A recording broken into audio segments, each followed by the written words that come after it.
I had a conversation with one of my close friends a while back, and it's always kind of stuck with me. We were discussing whether or not it is a smart idea to have kids in this day and age.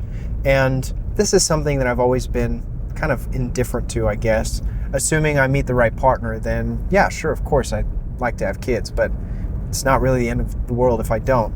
But in his perspective, he saw it as actually kind of a burden for them, for the kids. I mean, with all of the problems that are happening at a global scale, the way childhood goes now, I mean, I was born in the early 90s, so it was a lot different growing up without social media versus, raising kids on iPads now.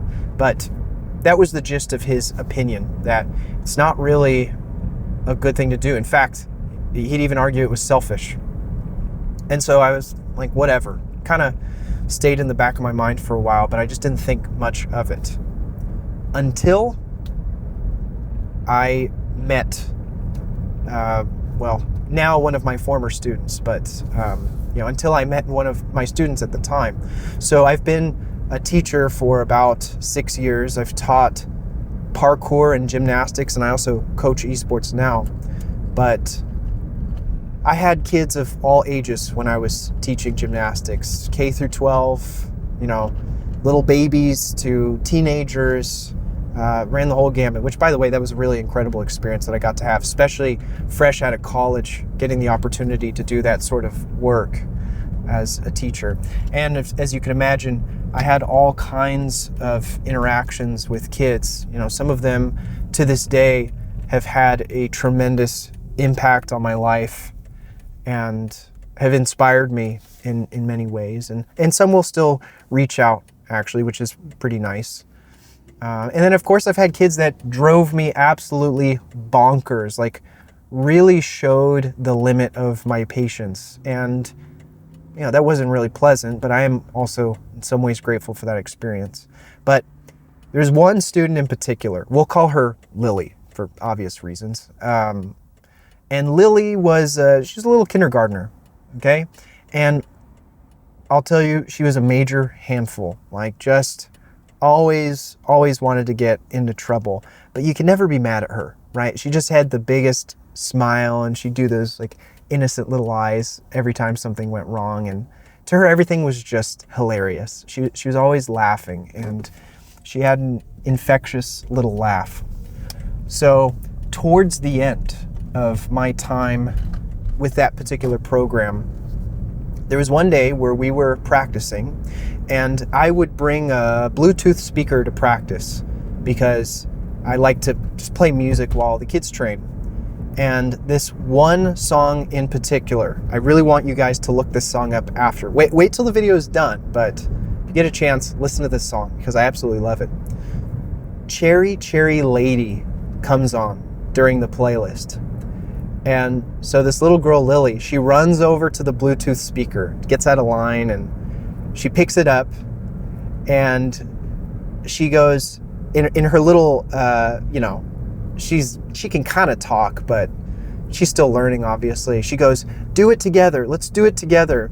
She runs over to me with the speaker, hands it to me, and I pretend to start singing into the speaker like it's a microphone. And then she pulls it out of my hand, and then she starts to sing, and then she hands it back to me, and we like switch between, lyrics of the song. And every time I'm singing my lines, she is just busting up laughing. Like, it is so hilarious to her. And it was right then where I knew for sure I wanted to be a dad one day. And, my friend, he's right. There are a lot of really awful things in this life that we have to contend with as individuals, as a community of human beings. There's members of this group that are just, the worst you could possibly imagine, have done the worst. I mean, just look at history. You see all the horrible things that have transpired. But I think due to the way our brains are wired, we tend to focus on the negative because, we need to in order to survive. We need to look for problems to solve them. And so we get caught up with that and we lose all of the little gems and the beautiful moments that happen. You know, like Lily singing these songs with me, it reminded me of when I was a little kid and my mom, she would pick me up and she would play the Bee Gees. Her favorite song is Staying Alive by the Bee Gees. So she would play that, and she would either hold me and we would dance around, or she'd hold up my little arm so I could balance and dance at the same time. And just being able to experience that as a kid, it's one of the few things I remember. And getting to feel that same memory again with one of my students is very special.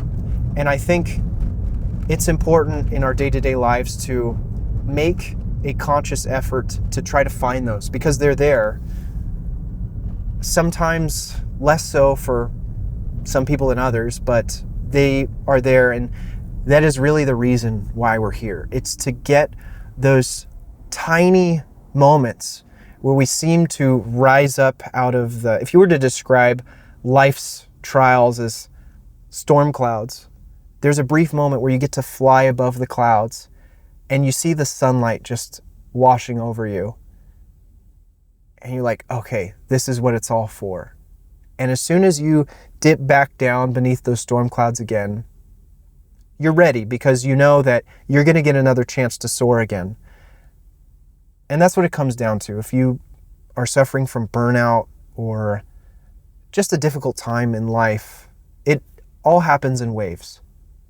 Just know that your next moment in the sun is going to come soon. I hope you have a good evening, and I'll talk to you in the next one.